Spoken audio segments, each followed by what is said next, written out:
Et ça fait boum boum boum boum boum.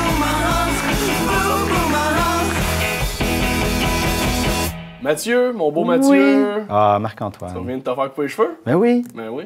Ben là, c'est parce que tu sais, c'est ça. C'est juste pour toi. Je veux être beau pour toi. Ouais, c'est Ça se fait, hein? C'est réussi. C'est réussi cette semaine. Un bel effort. Je suis fier de toi. Comparé aux autres semaines, c'était pas tout le temps de niveau. Ben, tu sais, c'est ça. Je peux pas tout le temps réussir. Non. Mais justement, là, t'as-tu réussi à écouter ton film? J'ai réussi de peine et de misère. Le film The King, le roi, de David Michôd. C'est un Australien.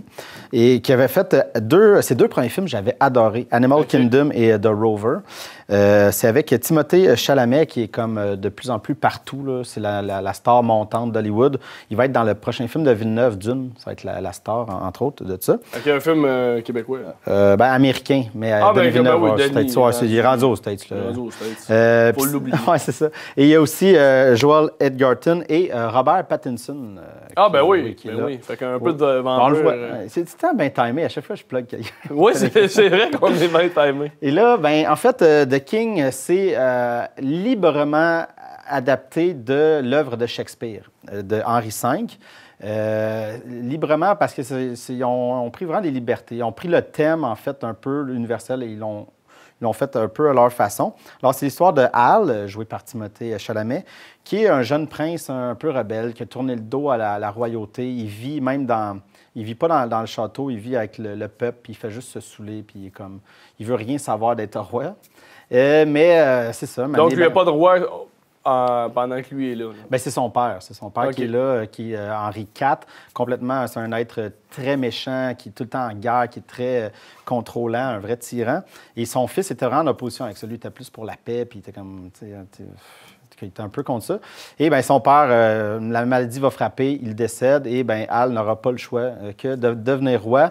Et bien là, il est pris avec tout ce que le désordre politique et la guerre que son père a commencé. Là, il est pris avec ça. Et qu'est-ce qu'il va faire? Il sort de l'adolescence et c'est ça. C'est un film un peu passage à la vie adulte, mais de façon un peu extrême, parce que tu deviens roi et... Bon, il faut que je gère. Faut que je prenne des décisions. Ouais, faut que je prenne des décisions et tout le monde s'essaie de passer le truc. On va aller voir un extrait, puis on va s'en parler après. A king has no friends. Only followers and foe.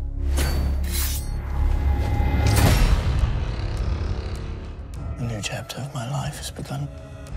As prince, I spent my days drinking, clowning. Now I find myself the king. Choose your steps wisely, dear brother. They have their own kingdoms behind their eyes. I need men around me I can trust. You are my friend. I will come with you.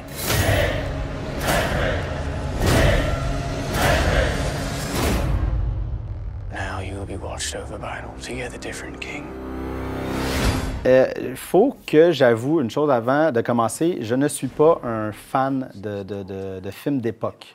Okay. Je déteste ça pour mourir. Moi, autant les séries, les films. Games of Thrones, j'ai une haine particulière pour ça. Je trouve ça nul. On est deux. Je trouve ça vraiment nul, lent. Donc, oui, il se passe ça. Oui, ça prend 8 épisodes qui se passe à rien. Puis après ça, il se passe un petit quelque chose de fun. Et c'est un peu le rythme qu'il y a là-dedans. On va retrouver... c'est un Games of Thrones, mais sans les dragons et la magie, tout ça. Fait qu'il y a encore moins de fun. Oui, c'est ça. Il n'y a pas le bout de fun, c'est le bout de plate de Games of Thrones. Parce qu'on est vraiment dans le jeu de coulisses, en fait. Parce que comme je disais juste avant l'extrait, c'est que c'est vraiment un film, les Américains vont dire le coming of age, un film de passage à la vie adulte, mais de façon très intense et violente. Alors, c'est comme un ado, début, c'est pas dit son âge, là, mais il est assez jeune.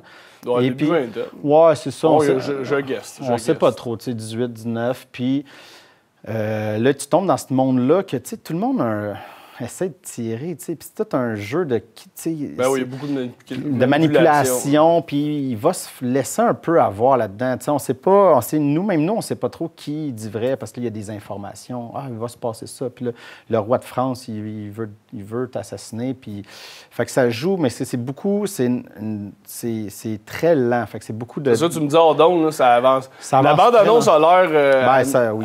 Moi, elle m'a teasé. Elle m'a donné le goût de voir le film, mais Oui. tu m'as dit...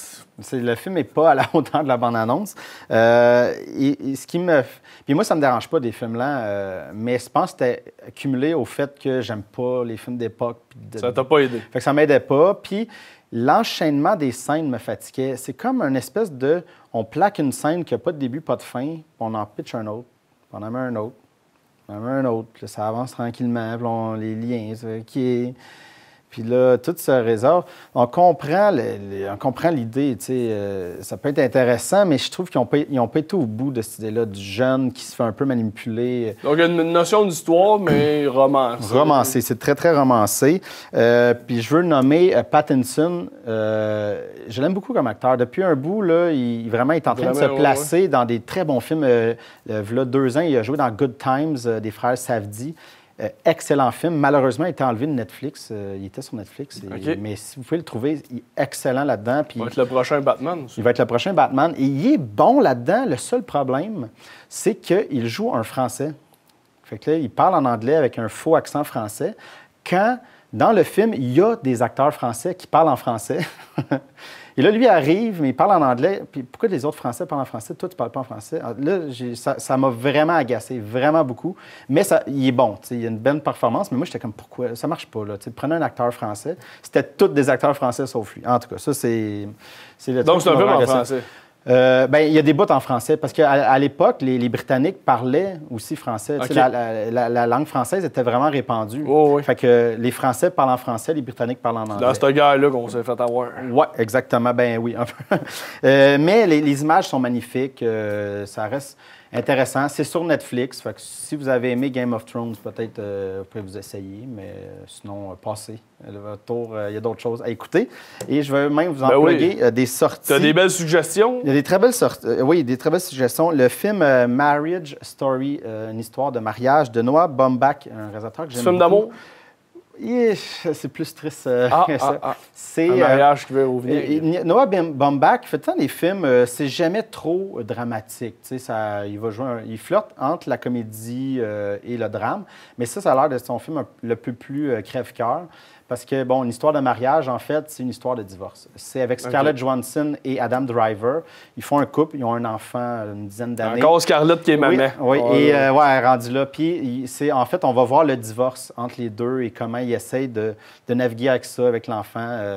Très moderne, là, comme sujet. Oui, très moderne. Et il a joué à Venise. Tout ça, les échos sont incroyables. Ça va jouer en salle dès vendredi pour une semaine. Et après ça, ça va être sur Netflix. Alors, si vous voulez l'attraper. Et fait que ça, c'est clair que je t'en parle la semaine prochaine. Sinon, il y a un film québécois, Les Barbares de la Malbaie. Avec Philippe Audrey et la rue Saint-Jean. Oui, il y a aussi Justin Lérol-Bouchard et plein de monde. Écoute, il y a plein de monde. Jean-Michel Anctil, Maud Landry, je pense qu'il est là-dedans. Il y a du monde là-dedans. JC Lauzon. JC Lauzon, il a l'air, je pense que c'est un commentateur sportif. Oui, je pense de radio, de région, en tout cas. Oui, ça a l'air bon, ça. Ça a l'air sympathique. Écoute, je sais pas, j'ai pas entendu de déco encore, mais c'est un film de hockey, fait que ça peut être intéressant. On sait l'altachement. C'est tout, il y a un classique au Québec, puis le hockey. Puis... Philippe Audrey tout le temps drôle. Oui, j'ai hâte de le voir. Non, c'est pas son premier rôle là, au cinéma, mais c'est son premier rôle. Oui, c'est ça. Et voilà. Et sinon, je vais terminer avec Bonjour voisin, avec Tom Hanks. Ah, ça s'en est film français, ça. Non, en anglais, c'est A Good Day for the Neighborhood de Marielle Heller. Et c'est une histoire vraie. Il joue le rôle de Fred Rogers. Fred Rogers avait une émission pour enfants. Là, on parle plus des années, je pense, 60-70, mais il était là pendant, écoute, je ne veux pas mentir, mais il était là extrêmement longtemps. Puis c'était un idole de la jeunesse. Puis lui, il jouait lui-même, mais il y avait des marionnettes, des affaires. Puis il était tout le temps, lui, il parlait de la gentillesse. Puis il trouvait tout le temps le bon dans les gens. Puis il a vraiment aidé beaucoup de personnes avec son émission. Alors, puis Tom Hanks, ben, il est hautement sympathique. Juste la bande-annonce, tu sens qu'il est né pour faire... Donc, c'est un film sur la vie de... Ouais, sur sa vie, c'est plus vers la fin parce que c'est un journaliste qui est engagé pour faire une espèce de bio sur lui. Et fait que c'est plus vers la fin. drame là-dedans? Ou... Non, c'est plus... non, ça a l'air vraiment d'un film qui fait du bien. Un feel-good movie, ouais. Ça a l'air de faire du bien, alors si jamais ça vous tente. Et voilà. De belles suggestions. De belles suggestions. Et voilà. Fait qu'on se revoit... probablement tantôt quand je vais sortir, ouais, on ira boire du vin avec Serge. Ouais, c'est ça.